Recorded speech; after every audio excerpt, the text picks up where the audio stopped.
Welcome to Work Truck Record Review. Today, we're talking about the Dum Dums with special guest Ryan Maxwell, who is a Renaissance man in the Seattle scene. The name of your album is... Blown. Oh, Blown. Blown. God, dumb. It's right there. It says it. It's the amazing artwork of Tristan. Yeah. Really cool Stewart. shit. And sometimes I get confused if it's Stuart Tristan or Tristan Stewart. It's Stu. Stu. Let's call him Stu. A fantastic artist. What was it, 2017 when you moved to Colorado? No, it was, so we bought a house there early, we started the process late 2018 and moved in about mid-January of 2019. Okay. This show isn't about real estate or family stuff, but the reason I brought it up is because once you left Seattle and kind of like quit being involved in music here, it left a big hole. I mean, a little Ryan-shaped hole. Yeah, a little. And you could hear the sucking sound of this talent vanishing. We're all very lucky that you decided to come back. And I'll just say that. But that's very sweet of you to say. I'm sure there's a lot of people who might potentially not agree with you on that. So, part of the thing I was thinking about in the discussion of this record is, the incestuous nature of the Seattle music scene, or at least kind of the tribe that I've found myself in, that you're in and a part of. And it's like we're in each other's bands and we kind of bounce from project to project and make up the fabric of it's not a homogenized thing, but it's very diverse in its angles of whoever the songwriter or frontman of a project is. But you've always been a very essential key part of a lot of different moving parts. and as an example of that, you recently messaged me saying that you wanted some old CDs that you'd played on for your kid for her to have something from her old man. In that process of me digging up a fucking pile like this big of all the shit that you've been a part of, that's, kind of had me thinking of what it meant for you to come back. And so what I wondered was, how long because I think you kind of reached a point where you kind of wanted to take a break from it all.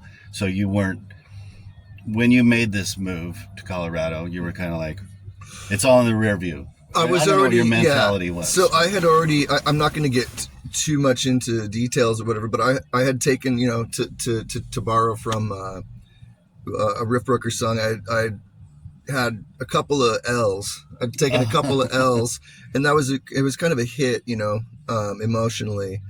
I was in a vulnerable place, and I was mad at music, and so I was done with it, and I was kind of bitter about it, and it sucks because music, has been such a massive part of my life since I was even a little kid, that it was kind of sad and kind of heartbreaking, but I was resolute in my decision. Well, I can see how that can happen. I mean, music is this love affair we have, and sometimes this love jolts us in a lot of different ways. I know but the heartache and disappointments that comes along with it. I don't blame you for getting into that place, especially as we get older in our 40s and 50s or whatever. But anyway. I was just being a little bitch about it, is really what it came down to. I was not at the time not able to cope with. I wasn't resilient at the time emotionally. I was just in a place where I couldn't bounce back, and under normal circumstances, I probably would have just said, "Yeah, fuck, it's fine. Don't worry about it." But I took it personally, I just decided, rather than subject myself to that type of feeling again, I'm just going to step away from it. In retrospect, I mean, it kind of, in a way, it was good because it recharged my batteries and gave me a new way to appreciate just the opportunity, just the chance to play music with great people and great musicians again. Right. So maybe I had taken that shit for granted or I don't know. No, I think it was very beneficial. But now I am so happy to be back, both with music and back in my hometown. Right. You know, so it was a vacation. But it's, I guess I'm back to work, back to a place that I love being at. Right. So it's a good reset, and it seems like you came back. I don't know if these songs gestated with you in Colorado, or was it just after you moved back that you started working on these?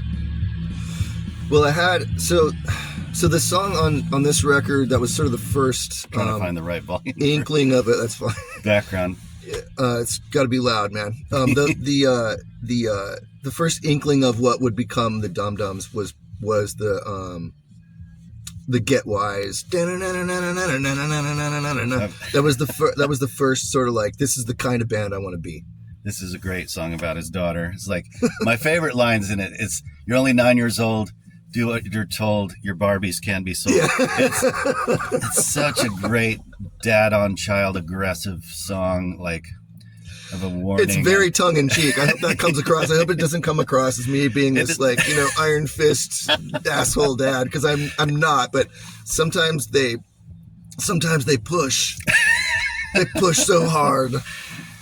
It's got that total dad energy. But the thing about it is, none of the record sounds like dad rock. It sounds like you're 30 years younger. Like I've been listening to it a lot to get prepared for this episode, and I'm like, fuck, just there's so much fucking energy going on here. And it's probably because you've gotten in shape and you work out. You're like, it's just so hard hitting and it's kind of like the Hulk. My secret is that I'm always angry. I never stopped being angry. Yeah. Well, it's working. This song especially, Let's Fight, like it's pretty aggro. It's actually Less Fight. Oh, Fight. Yeah, but I called the song Let's Fight because that sounds tougher. Oh. Like if I say Less Fight, it means I don't want to fight. So it's kind of like that revolution thing out in of where Lennon was coming from, like count me out, count me in. Don't mention me in the same breath as. Well, you have the same birthday. That's true. That's all we have in common. If you're trying to book a gig and somebody asks you like, what do you guys sound like? And is it Motorhead meets the Ramones? I mean, it kind of is. I'll take it. Okay. I'll take it. I really hate all that. No, I know, I get it. Kind of thing, but yeah, I get it. But those are so yeah. I mean, it's just a mishmash of all my favorite shit. It's like, why not just write? Short of playing like black metal, right? Because that wouldn't fit it. I like all different kinds of shit. Yes. Well, just listening to the Smiths on the way here, but I also listen to like Suitor and I listen to all kinds of like different.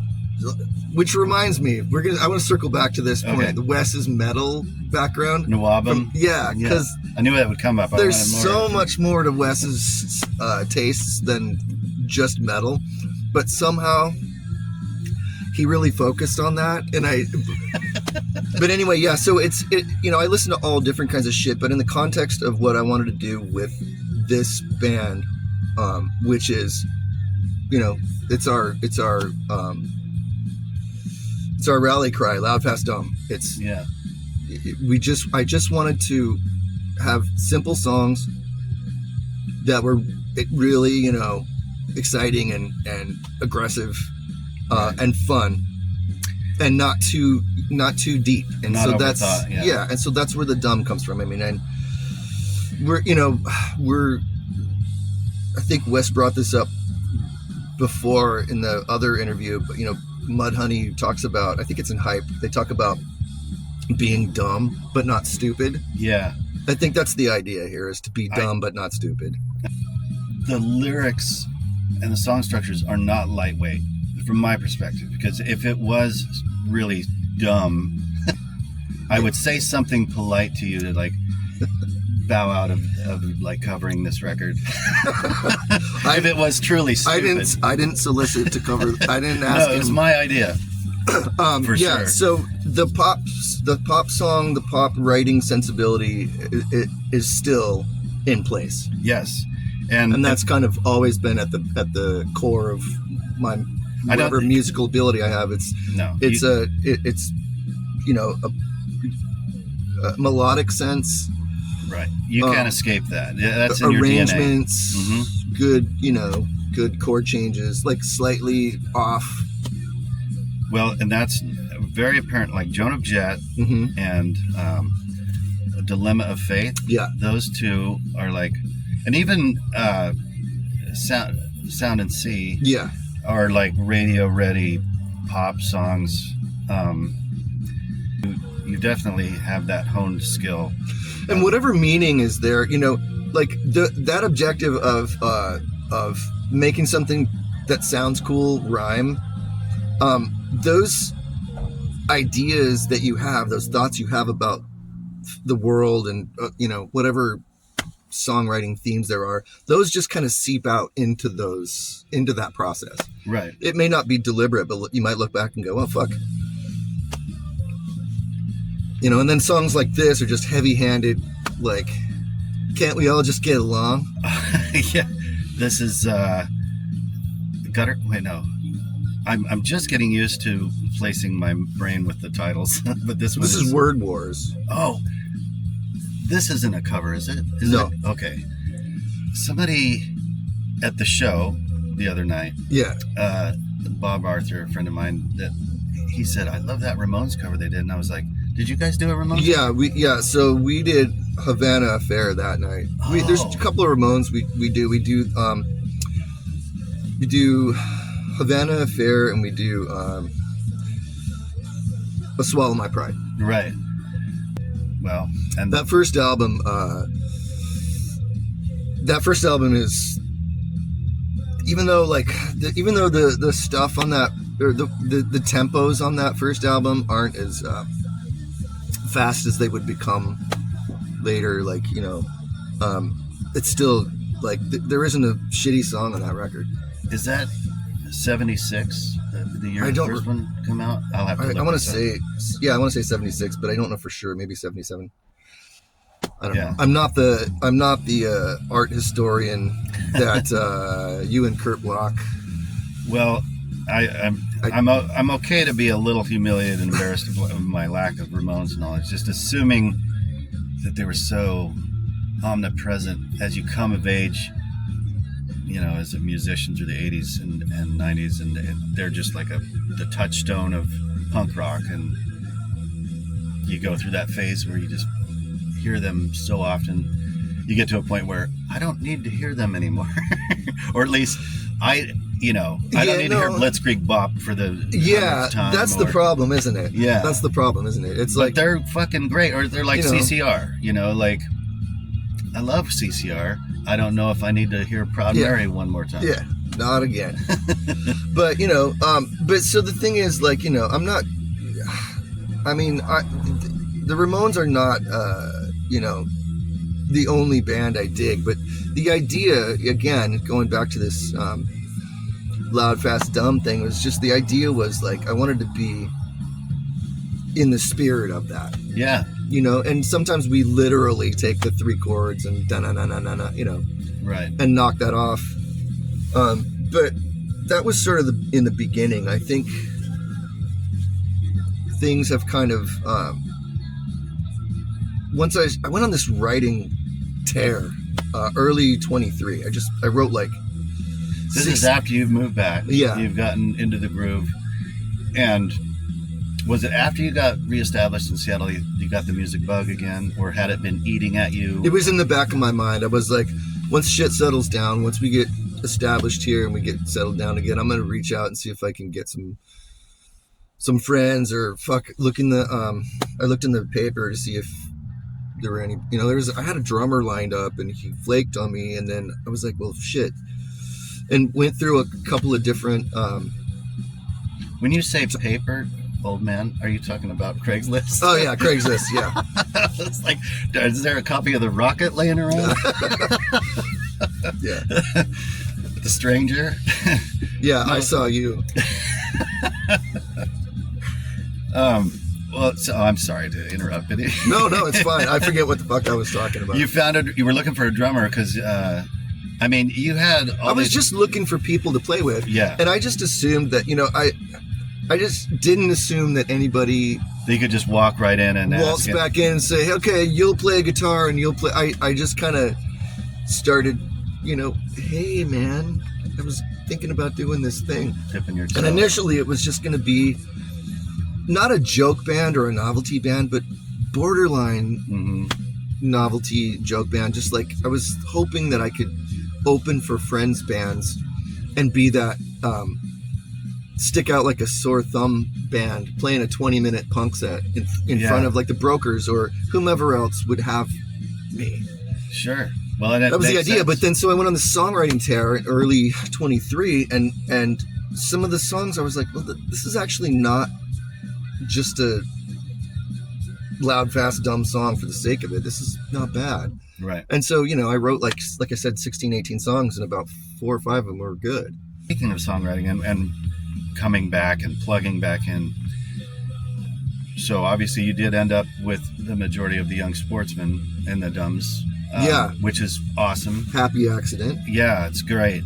Rosier is a fucking awesome drummer, and of course Wesley. So I mentioned, to you at the show about you and Wesley's harmonies. You said, oh, blood harmonies, like the Everlys, or because you guys go back so far in your growing up together in Linwood.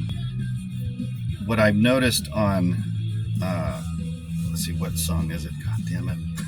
I wrote it down.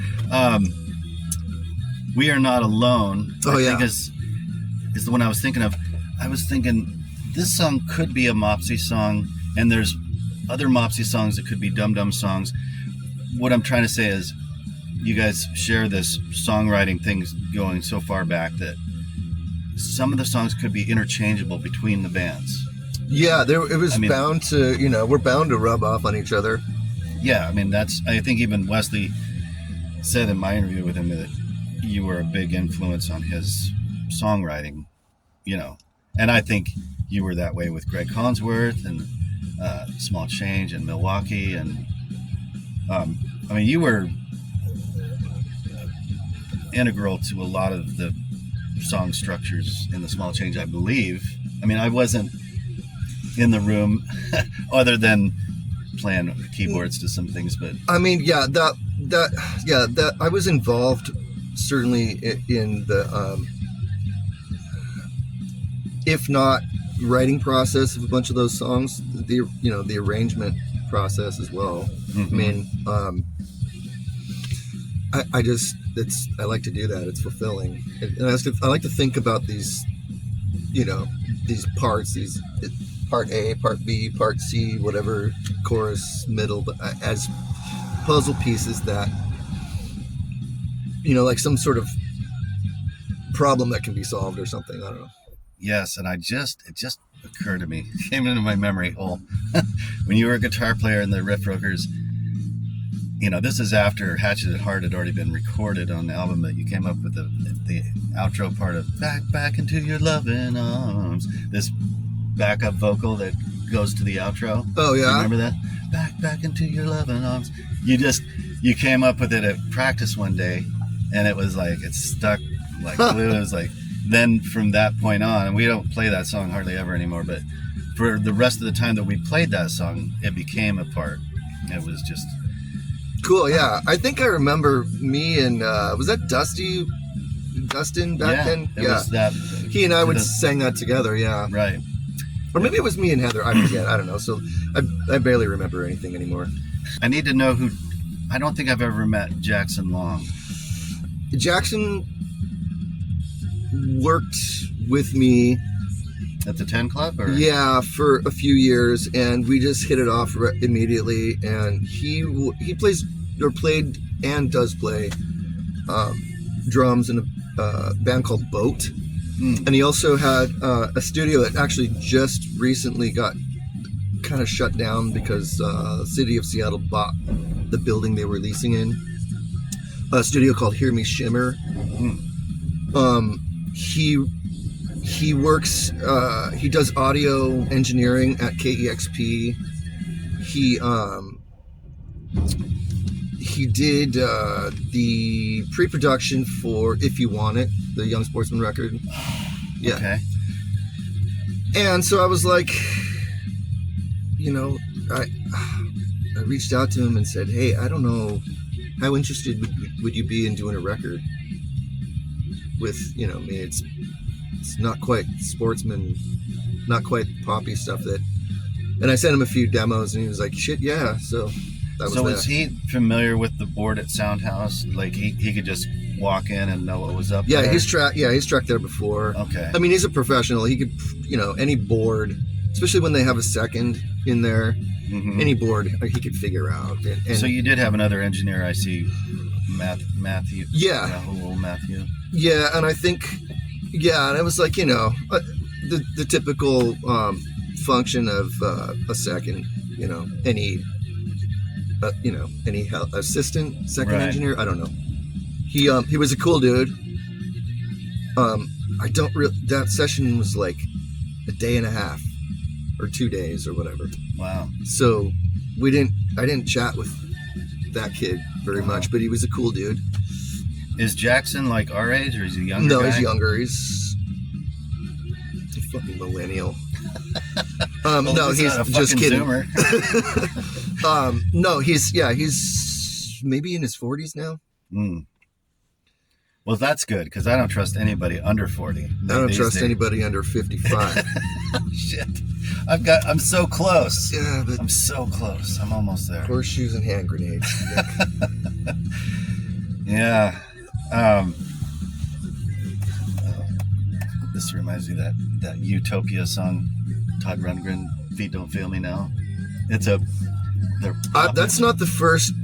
Feet Don't Fail Me Now in this song. That's not the first time I've used that line. I used that line in what the fuck is it? Shake the Shakers on the second Young Sportsman. Oh. Feet don't fail me now. Wow, it's a nice phrase. I don't know, whatever. I just recycle shit. I don't know, man. Recycling is important. Right. Now this song, Sound and See, you said on the show it's a kind of about coming back to Seattle, right? It is, yeah. It is not about coming back. It's just a love song, in a vague sense. It's just a song saying I'm so happy to be back. Right. The sentiment is just sort of we're coming home, feet don't fail me now. It's just the idea of thinking about coming back and being with friends and family that I've known for decades was really I wrote the song after, so I was just sort of hearkening back to those feelings, and so glad to be in the town by the Sound and Sea. That's killer. I was just like, I don't know. Yeah. I was just really feeling sentimental and happy and loving being back. So that's where the lyrics came. The music came first. If folks don't know, Ryan has worked for the 10 Club, which is a Pearl Jam's operation of merchandise. And can you talk about this, or are you sworn to secrecy? Can you? I can, but I'll have to kill you. Well, this will be our last transmission from. But anyway, you've been employed with the 10 Club for 20 years, 25 years. I don't know. But 20. So it'll be 22 years in November. Okay. So you were hopefully they don't kick my ass to the curb. They don't seem to be going out of business. People love Pearl Jam, but you were able to work for them remotely in Colorado. Is that how it worked, or were you? Yeah, I mean, that's a whole. I'll try to make it brief. So when we decided we were going to move and we were going to buy the home and all that stuff, I basically told I told 10 Club, I gave them notice, plenty of notice. Mm-hmm. And I said, I don't want to leave, but, I don't want to not work for you guys, but we're moving, and, it's for these reasons and so on. And so we had a meeting with, me and some management people, talked about how I was going to train my replacement and this, that, and the other. And it was real cool, and it was real, amicable. And as I was walking out of the meeting room, I was like, it's funny. Heather said I should ask if I could work remotely. Before that was even a thing. By the by. Work from home or something like that. And that really was Heather's idea. And she was like, you should ask. And I'm like, oh. And so I jokingly just kind of tossed that into the air, that grenade into the air as I'm leaving the room. And one of the people in management was like, let me think about that. That could actually, that might work. And they thought about it, and obviously that's the way it went down. And the reason was that because I'm, very familiar with the personnel, I'm very familiar with the system, with just the whole process, and the idea that I can be trusted not to leak shit or not to, all the secrets that they have with Tom Hanks and the endocrine. What's going on in the basement of the factory, actually? Yeah. Okay. Yeah. Yes, exactly. But so the fact that that I could be trusted, the fact that I know how to behave myself, I know how to carry myself in situations where I may be in direct, contact with the band members, or I know not, it's just all the etiquette. And they were so so I think they were just stoked not to have to go through the process of maybe finding a new person, and then have them fuck that up and leak a record, or and then fire them and get a new person and then have that you know what I mean? So God, I know it's like training and I'm not a liability. I think that's my biggest. I'm an asset in that I'm not a liability. Right. So. Yeah, that makes sense. I mean, that's so cool. It's just, what a great organization and what a cool life's work for you to be able to, be in music, and even during a period of time where you hated music, you're still making a living. I didn't hate music. I was not hating, Yeah, no, I know what you mean. Yeah, I told myself I was mad at music, but really I had my tail between my legs, and I was heartbroken.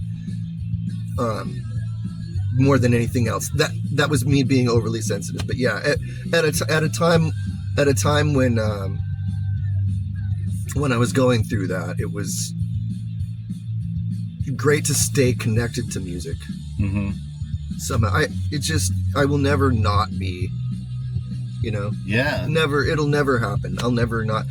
That's probably the biggest break I've ever had from playing in a band. And I don't ever want that to happen again. Never. Yeah, well, so there's been some friends of mine that have taken short sabbaticals or whatever, and I never have, and I wonder if I shouldn't, or if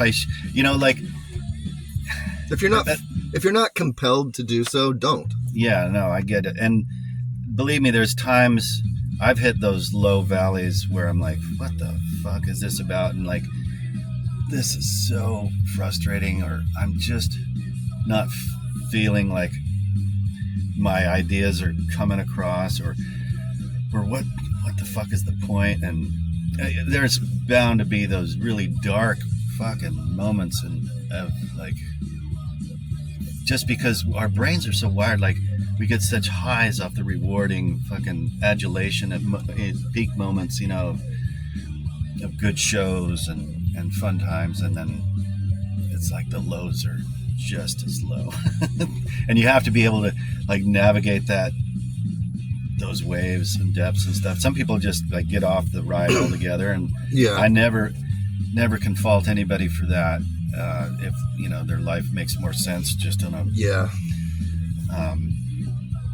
And I don't know. Sometimes I think, God, I've just coasted. This is where the real fucked up problem comes with the brain is, have I just cruised into this comfortable spot of being a middle-aged dad rocker and my music is just lame and like bland? And then I look at what the kids are listening to and I'm like, fuck, they're the ones that are listening to some bland bullshit. No, there's a lot of And then I'm like, I'm fucking an old man. Some of them are. Cloud, and that's so fucking stupid too. Let's address that really quick. There's a lot of fucking great new music out there. It's just that we're not finding it the way that we were conditioned to find it when we were in our, prime or whatever. Yeah. And there's tons of, I'm finding new shit. I just found this, I can't remember what the name of this band is, but it's this British punk duo. I can't remember the names. These two women. I'll put it in a subtitle. Okay, yeah. I'll tell you. But I accidentally heard this on a fucking Instagram reel. I heard this song. I'm like, what the fuck is this? Mm-hmm. And so I looked it up, and I was like, holy shit, this is really cool. There's all kinds of cool new shit, and it's not only the shit that harkens back to the stuff that we dug when we were younger. The problem is it's got different elements added to it now, so it's like maybe it has more modern sensibilities, but the spirit's there, and it's there's plenty of good new shit. Yeah, I think I don't think it's fair to I think that's a Rick Beato-ism. Music isn't good anymore. Yeah, bullshit. It's great. Yeah, it's like if I would have brought home Merciful Fate records and my dad would have said, oh, that's cool, I would have been, fuck that, garbage bin with that one. But he was like, what is that? You can't listen to that music in our house, devil music. I'm like, well, that one stays. Yeah. If it doesn't piss your parents off, bin it. Everybody copes with shit differently, man. It's fine. You don't have to like the new shit. It's totally fine if you don't like the new shit. It's totally fine. I like some of it. Yeah. Bad Nerves, I fucking love them.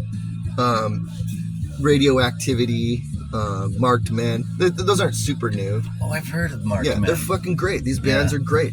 Yeah. They're not,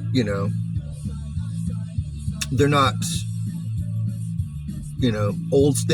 They have the spirit of rock and roll. That's the fucking main thing, is that rock and roll / punk rock spirit.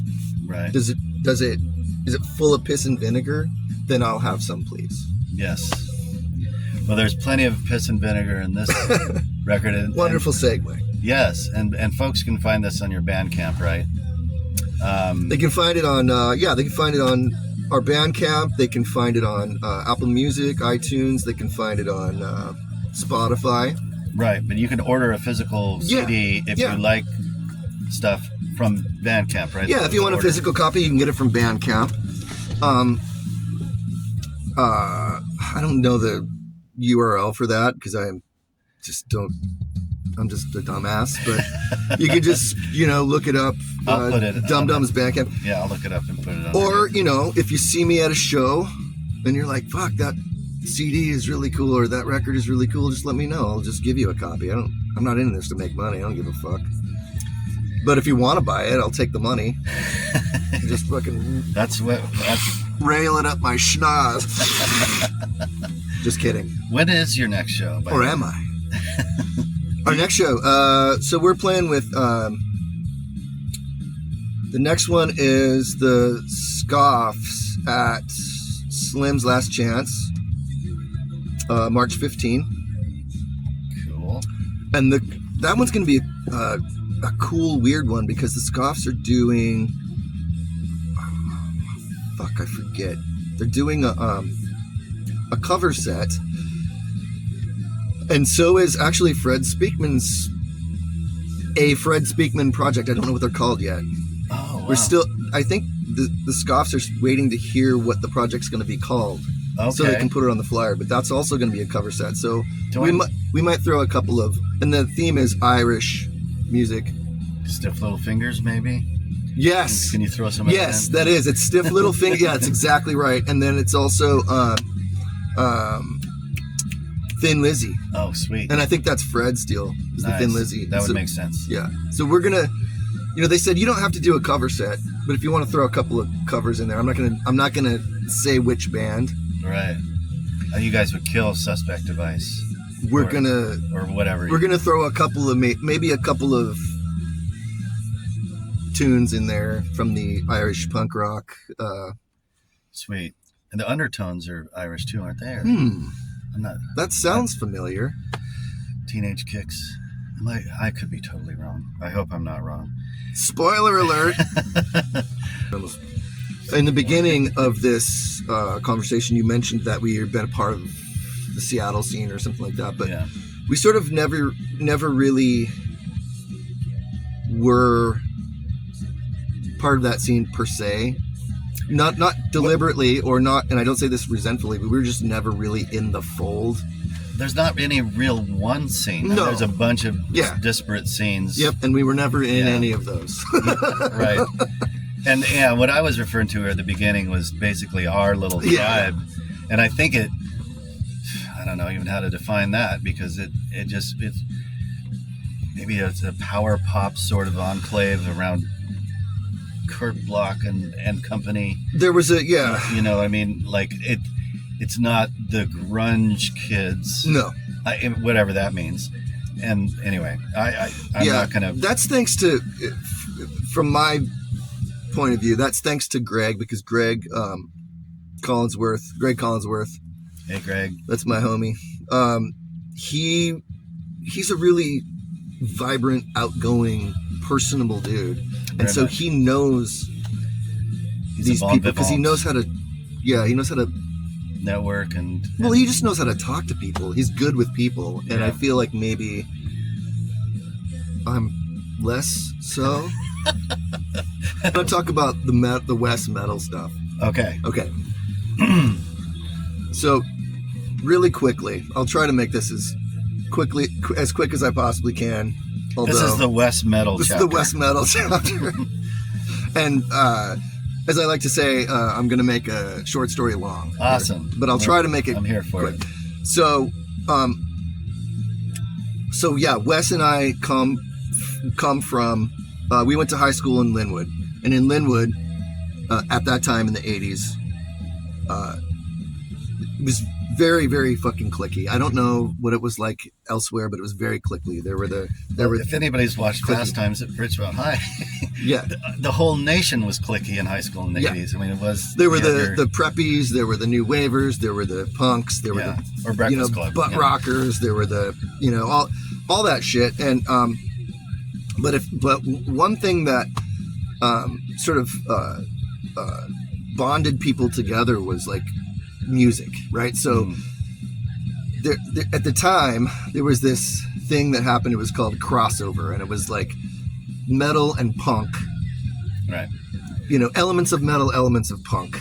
I remember, just from my small town, that those two that was oil and water. Like, they would have kicked each other's ass, or more than likely the punkers would have gotten their ass kicked, because the metal heshers were a little more brutal.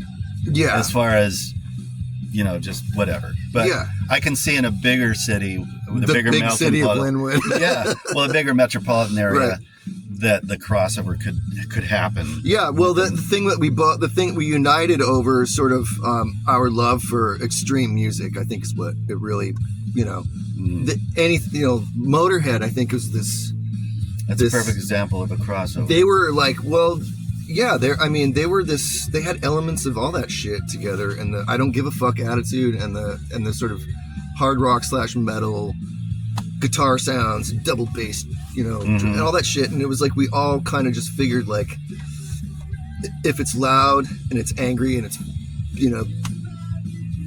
and it pisses the parents off, it's cool, right? So there'd be dudes who were like into Slayer and Discharge and GBH and Corrosion of Conformity and Celtic Frost and Voivod and all this other shit. Like anything that was extreme was cool. Right. And so even Merciful Fate, like a lot of the punk dudes were somehow drawn to Merciful Fate, that high falsetto singing. But so anyway, so I digress. So Wes and I have that in common, and that was a huge formative time in our lives. But I want to get Wes off the metal hook because he turned me on to so many different things that were not even remotely close to metal.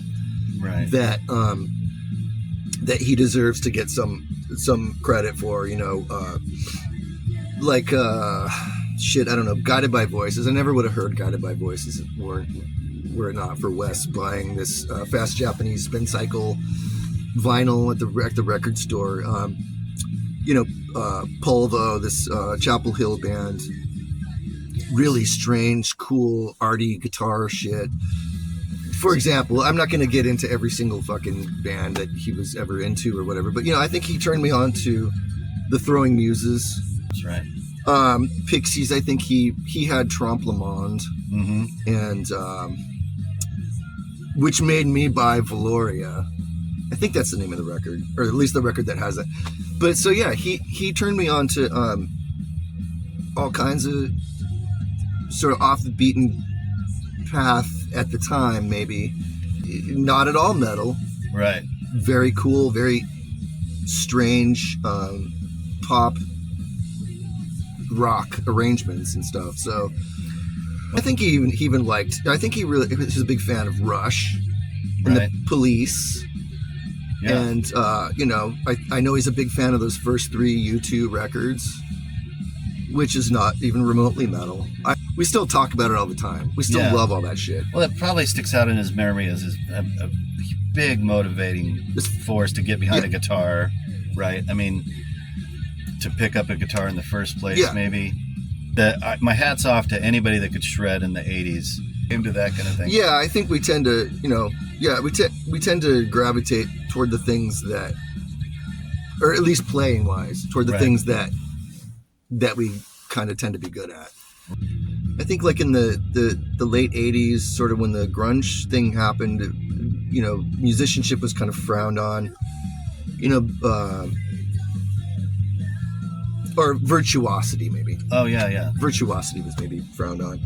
Guitar solos and shit like that, those went the way of the dodo. Also, just playing the melody, right? On the guitar. Yeah, that was a big guitar solo thing in the 90s, which is fine. It's also cool. Yeah, I think just at that point, Eddie Van Halen and Yngwie's Noodly Wheedly had run its course. Yes, and but with all things, that shit comes back, right? I mean, it just. God, these kids these days, the check the YouTubes out for the shredders, man. They make just fucking blazing fast these crazy sweep arpeggio things, these tappity tap things. Like it's fucking insane. But it's awe-inspiring that they're able to do this. Yeah, I could watch it with some affection. It's having lived through that era. Yeah, it's less musical and more spectacle. Right. Like it's watching someone juggle chainsaws. Anyway, I just wanted to get Wes off that metal hook. Yeah.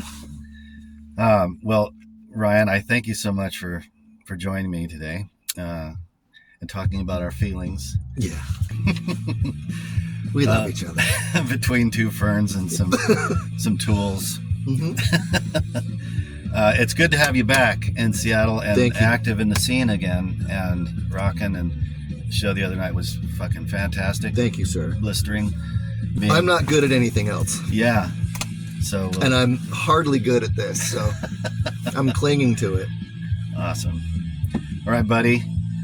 I'm going to sign off and we'll try to get this edited and out the chute. See you next time on whatever this is called, Work Truck Radio, or Truck Record Review.